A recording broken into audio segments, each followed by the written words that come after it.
Eu chamo agora o presidente do Conselho de Consumidores e representante da classe residencial, senhora Ruth Macedo Veras, para fazer sua exposição, também em até 20 minutos. Bom dia a todos. Eu quero cumprimentar a mesa em nome do diretor da ANEEL, Dr. Edvaldo Santana, que é um prazer sempre tê-lo aqui por perto. Bem, antes de começar propriamente a minha palestra, a minha apresentação, eu quero preciso fazer algumas considerações. Porque para o Conselho de Consumidores, que é formado por pessoas que não têm um entendimento, né, profícuo, assim, um entendimento intenso da energia elétrica, que é um assunto bastante denso, muito técnico, tem uma legislação também muito grande. Então, é uma dificuldade incrível para um consumidor comum. Inclusive, como o próprio doutor Moisés falou, nós representamos a classe residencial, que são 90% dos consumidores da energia elétrica, né? Então, residencial, dona de casa, loura, palestra, vocês vão dar um desconto aí, porque a gente está se esforçando para fazer presença aqui, realmente, na audiência pública, que é extremamente importante para nós. Inclusive, eu quero comentar também, logo no início, no filmezinho institucional da ANEEL, que ele diz que, ele faz uma pergunta ao filme, você já se imaginou tendo que sentir a falta da energia elétrica num mundo tão tecnológico? É um terror para qualquer um de nós normais que utiliza a internet, que utiliza, enfim, toda a sua vida. Eu não consigo me imaginar sem energia elétrica. Por isso é que nós, consumidores, e aqui a gente fala, como eu disse de novo, sobre, falando do ângulo, né, da condição de residenciais. Nós sentimos muito quando falta energia elétrica. E a gente percebe que o grande problema ainda nosso é a questão, que tem melhorado, do DEC e do FEC. Aliás, o FEC, que é a frequência, melhorou muitíssimo. Mas o DEC ainda precisa ser melhorado muito. Porque ele demora de faltar, mas quando falta, demora de voltar. E aí é um pânico. É um pânico, seja para qualquer coisa, até uma comida que você coloca no micro-ondas, o seu próprio forno elétrico, que como agora tem aquele que acende acendimento elétrico, você não sabe nem que põe mais o fósforo, enfim. São pequenas coisinhas do dia a dia que atrapalham a vida do residencial, do consumidor comum. Mas a gente segue, né? Segue em frente. Então, o Conselho de Consumidores de Energia, e aliás eu vou pedir licença que eu vou ter aqui a minha leitura mais como uma base, porque como é um assunto muito denso, a gente teve muito pouco tempo para se preparar. Aliás, é uma coisa, falta de sorte, digamos assim, nossa, daqui da Bahia, porque a data da revisão tarifária é 22 de abril. Abril tem que ser tudo feito muito antes, e acaba sendo as coisas iniciadas ou no final do ano, que é complicadíssimo em qualquer lugar do país, ainda mais aqui na Bahia, que é tudo festa. Em janeiro é mais complicado, mês de férias. Então, é muito difícil, eu volto a dizer, e eu gostaria que os residenciais, sobretudo, e os outros consumidores comuns compreendessem a importância do Conselho e divulgasse ação, porque a gente tem feito com seriedade essa participação aqui, e a ideia é essa, é melhorar, sobretudo, o relacionamento com a concessionária. E trazer para o consumidor comum uma linguagem mais palpável dessa coisa tão técnica e tão cheia de direitos, né? Tão técnico e legal. Enfim, o Conselho de Consumidores da área de concessão da COELBA está presente a essa sessão presencial do processo de audiência pública, com vistas a colher subsídios para a definição do índice que reposicionará o patamar da tarifa de energia elétrica praticada pela concessionária COELBA, cumprindo com o nosso papel regulatório na defesa de um dos pilares do modelo do setor elétrico brasileiro, que é justamente a modicidade tarifária. Para nós residenciais, sobretudo, para nós consumidores, o que importa de fato, e como o Moisés também disse, a maioria desses residenciais são baixa renda. Então, nós buscamos a modicidade tarifária. Não adianta aumentar uma tarifa, infelizmente, pode estar abaixo da inflação, mas o nosso salário, o salário mínimo, não sobe de acordo com a inflação. Fica complicado você competir com esses índices de reajuste de tarifa, já que o seu próprio salário não é. Então está cada vez mais achatado, a classe média está cada vez mais pequena, daqui a pouco vai ser, enfim, eu não quero nem pensar o que vai ser, mas vai melhorar. Sabemos dos enormes desafios que precisamos enfrentar para termos uma participação efetiva nas discussões que ocorrem dentro do ambiente regulado da prestação de serviço de fornecimento de energia elétrica em nosso Estado, considerando-se o arcabouço técnico regulatório que o envolve. Entretanto, esforçamos-nos para cumprir com tal papel dentro das nossas limitações, que foi o que eu disse. Próximo. O setor elétrico brasileiro é um ambiente regulado e tem como principal agente na defesa dos interesses dos consumidores o Conselho de Consumidores. Essa ocupação ocorre com respaldo legal, para quem não sabe, pena que eu estou vendo aqui pouco cidadão, né? A maioria daqui é da concessionária, também da reguladora. Infelizmente, isso acontece também nas reuniões públicas que nós do Conselho fazemos pelos municípios que a gente tem frequentado, que a gente tem como meta 2 vezes por ano fazer essas reuniões, e a gente sofre com isso. Não há ainda uma consciência da necessidade da participação da sociedade, da população. Você viu no filme? A mulher, claro, está muito mais ligada no aumento da tarifa, porque que aumentou, e o cara não está nem aí, o marido, sempre só reclamando.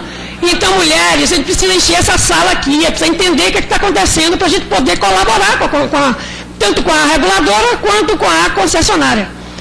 Mas, enfim, existe uma lei, né, que dá respaldo legal ao Conselho de Consumidores, que é a 8631 de 93. Incrível, muita gente nem sabe da existência do Conselho. E foi regulamentada pelo decreto 774, também de 93. A figura do Conselho de Consumidores encontra-se presente em toda a área de concessão e está vinculado à estrutura organizacional de cada uma das 64 concessionárias de energia do país, sendo formado por representantes das classes tarifárias. Aqui na Bahia, só um detalhe, de 417 municípios, como é pequenininho o estado, a Coelba distribui energia em 415, porque aqueles outros 2 são pertinho ali do quintal, que é a Sergipe, e eles lá que resolvam. Embora de caráter consultivo, sem prerrogativa de impor à concessionária qualquer ação, porque o Conselho é consultivo, mas apenas tão somente de fazer ouvir as questões que envolvam os consumidores de forma direta ou indireta, o Conselho de Consumidores de Energia da Coelba, que é o CCEC, possui procedimento próprio para suas atividades e hoje conta com orçamento independente, advindo da tarifa, o que nos permite atuar de maneira proativa. Melhorou muito. Depois de 10 anos, a ANEEL entendeu que precisava dar mais responsabilidade ao Conselho e aí instituiu que a tarifa deveria vir um 0, alguma coisa muito pouco para subsidiar ao Conselho e a gente poder fazer, como por exemplo, eu precisei fazer uma ajuda de um consultor, alguém mais técnico para me ajudar nesse processo aqui. Embora de caráter consultivo, sem prerrogativa isso eu já disse, né? Dentre suas ações, o Conselho busca orientar, analisar e avaliar as ações que ocorrem dentro do ambiente regulado, atuando sempre em prol da modicidade tarifária, que é um dos pilares do modelo regulatório brasileiro. Outros pilares, por exemplo, é o investimento prudente. A gente quer que a concessionária faça um investimento prudente, um investimento que tem a ver com o impacto desse na qualidade da energia que a gente recebe. Também deve haver o equilíbrio econômico e financeiro. A gente não quer que a concessionária também, como aconteceu em outras concessionárias, se quebre. A ideia não é essa. Eu sei que é um grande desafio, eu sei que é um negócio energia elétrica, mas a concessionária tem que procurar aí alguma forma, alguma coisa, para chegar a esse termo tranquilo, quer dizer, nem todo mundo ganha, nem todo mundo perde, uma coisa módica, porque senão a gente não consegue pagar. E aí não adianta, o negócio que você cobra, mas que não recebe, não tem o menor sentido. As ações conduzidas pelo Conselho se mostram sempre tecnicamente seguras e politicamente independentes quando instalado a se manifestar.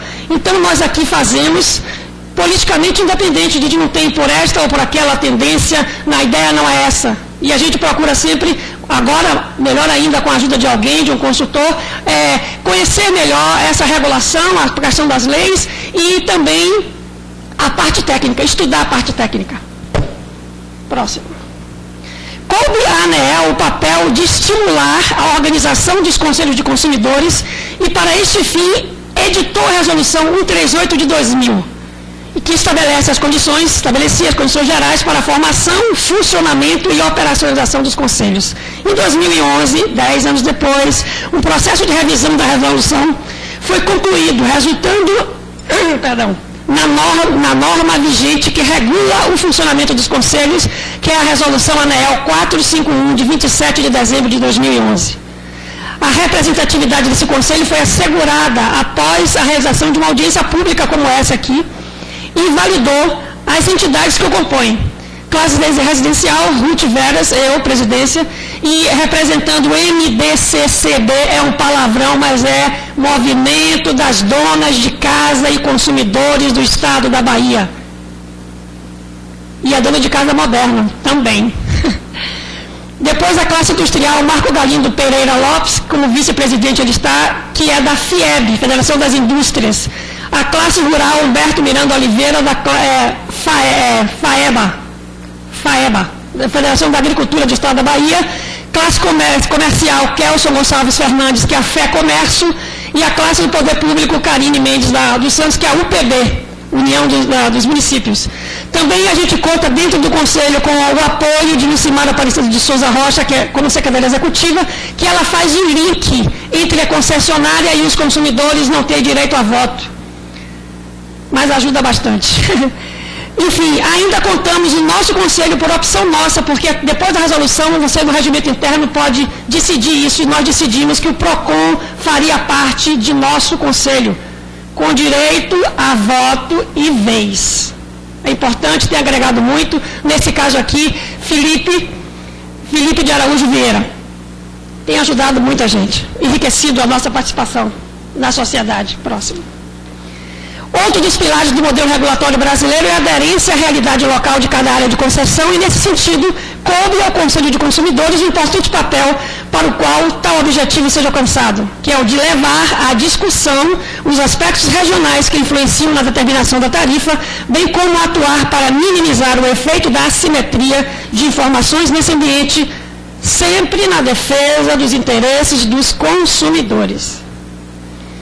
O Conselho de Consumidores também participa dos processos de audiência pública com reflexo direto para o consumidor, fazendo propostas tecnicamente seguras e politicamente independentes, volto a falar, levando nossas preocupações sempre em prol da modicidade tarifária, o que em muitas situações nos coloca em contato direto com outras entidades de defesa do consumidor, além do PROCON, Ministério Público e outros. Além disso, o aspecto técnico das decisões regulatórias nem sempre são assimilados pelo consumidor comum, né? E assim o Conselho também procura traduzir, como eu disse antes, todo esse arcabouço técnico legal para um linguajar mais acessível, interagindo com outros conselhos para o exercício da melhor prática sempre.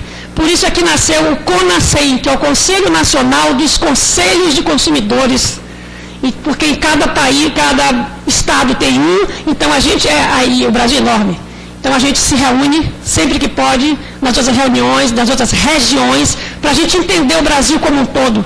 E não muda muito não muda muito não. Precisamos unir para melhorar o país como um todo.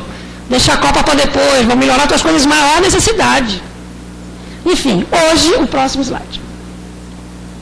Hoje, aqui agora, estamos discutindo a composição da tarifa para o terceiro ciclo da revisão tarifária periódica da concessionária Coelba, seguindo o procedimento próprio estabelecido pelo agente regulador. Dentro dos procedimentos determinados, já houve uma reunião preliminar em Brasília. Em janeiro não conseguimos ir. E agora estamos nos apresentando aqui nessa audiência pública, analisando os documentos que foram disponibilizados no site da ANEEL e, se pertinente, enviaremos contribuições. Temos até amanhã para isso. Até o encerramento desse processo, ainda haverá 2 momentos importantes com a participação do Conselho, que é uma reunião para apresentar o resultado das análises técnicas das contribuições, que se encerram, como eu disse, amanhã, dia 8, e o anúncio oficial da ANEEL, por meio de uma reunião pública da diretoria colegiada, em data a ser divulgada, mas que, com certeza, muito antes do 22 de abril. Então, vem de fato agora as nossas reflexões. Uma das reflexões que o Conselho traz à sociedade é a questão da qualidade do serviço prestado em face dos investimentos necessários para se atingir determinado nível. Qual será o limite para o consumidor? As discussões técnicas precisam envolver a sociedade como um todo, bem como seus principais representantes, a fim de não ficarmos reféns de uma situação em que possa haver comprometimento dos investimentos necessários para os interesses dos consumidores. Daí o clamor, a sociedade está aqui, deveria estar aqui e deve aparecer sempre. O Conselho preza pela prudência dos investimentos realizados para a melhoria da qualidade, porém, será o nivelamento técnico o principal elemento para se determinar a atratividade ou não dos investimentos necessários, seja por parte da concessionária, seja por entender, para atender o interesse do consumidor. E nessa linha entendemos que estamos apenas começando uma longa caminhada com melhorias ainda mais em construção. E a gente quer essa parceria com a Coelba, a gente quer ter confiança da concessionária e trabalhar juntos, apontar para ela de antemão o que é que pode melhorar, já cantar pedra, como diz antes, para evitar todos os problemas. Hoje discutimos qual será esse custo para nós consumidores. A energia elétrica é um bem público e essencial em nosso cotidiano. Portanto, precisamos participar das discussões que envolvem sua garantia de fornecimento, reforçados por indicações associadas à duração das interrupções de fornecimento e frequência dessas interrupções. Por isso questionamos quanto estamos dispostos a pagar pela qualidade da energia. E em quanto tempo a gente pode esperar esses investimentos? Não dá para dizer que o investimento a gente vai sentir o retorno daqui a 10 anos. Enfim, é complicado. Mas a gente quer o quê? A gente quer ter uma energia de qualidade, não a de excelência, porque essa de excelência seria o ideal, mas não podemos pagar. A gente quer esse equilíbrio entre uma energia de qualidade a um preço justo. Que a gente possa. Ninguém quer ficar inadimplente, ninguém quer furtar energia. A nota técnica, o próximo. A nota técnica referente aos indicadores DEC e FEC apresenta os dados a partir de 2006. Porém, em uma visão mais ampla, podemos observar que houve uma mudança na rota proposta pelo regulador, tanto no primeiro quanto no segundo ciclo da revisão tarifária periódica. Entendemos que para o indicador FEC, que é a frequência, essas mudanças foram pertinentes. Entretanto, a nova rota proposta para o indicador DEC, que é a duração, poderia manter a tendência do ciclo anterior. Aqui. Tá? Aqui. Poderia manter a tendência do ciclo anterior. Até como um indicativo para a própria concessionária de ser esse o importante foco dos investimentos. É aí que tem que centrar o investimento. Não adianta expandir rede, se isso aqui não funciona. Eu até estava comentando, é como você se vir uma laranjada. Não é nem suco de laranja, é laranjada. Tem cor de laranja, cheiro de laranja, mas é água pura, não tem gosto. Ninguém quer isso. Como podemos também observar, nos últimos 3 anos, a concessionária não conseguiu cumprir a meta estabelecida. Ali, 10, 11 e 12. Principalmente aí houve um problema sério aí, que a gente tem que entender que a gente não entendeu.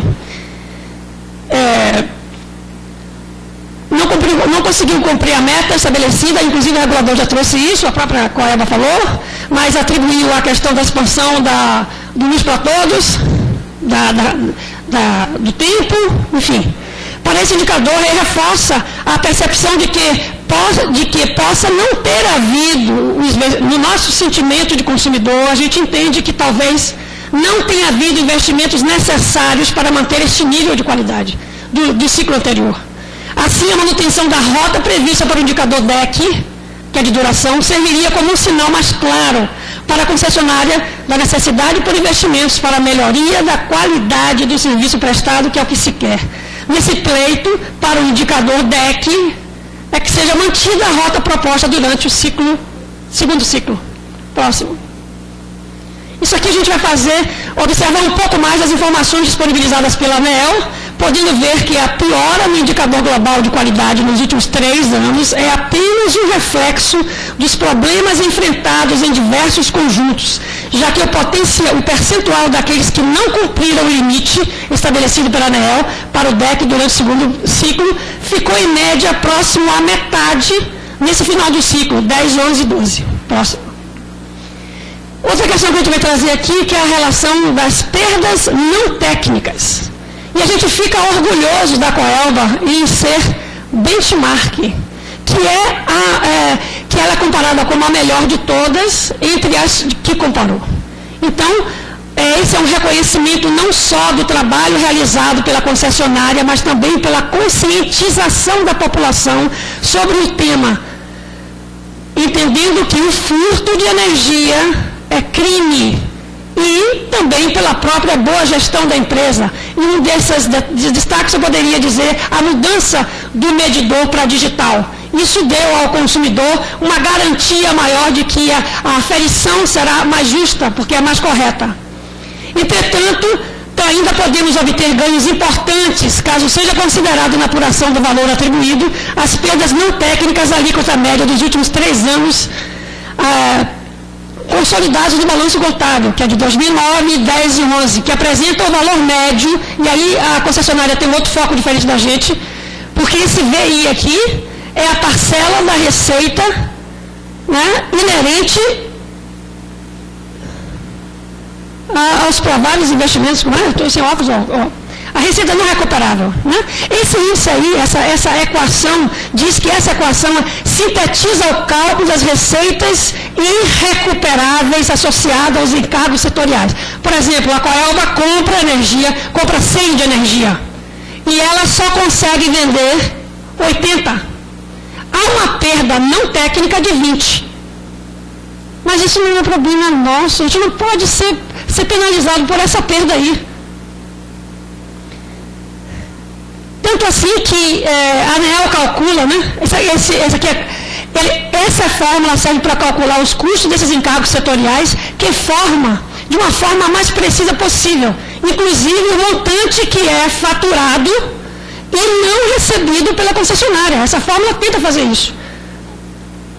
Mas o caso aqui em foco do Conselho é que o que a gente se preocupa, o que a gente olha é o valor da perda e não a quantidade de energia perdida. O foco é diferente entre nós do consumo, dos consumidores, e o foco da concessionária. Próximo.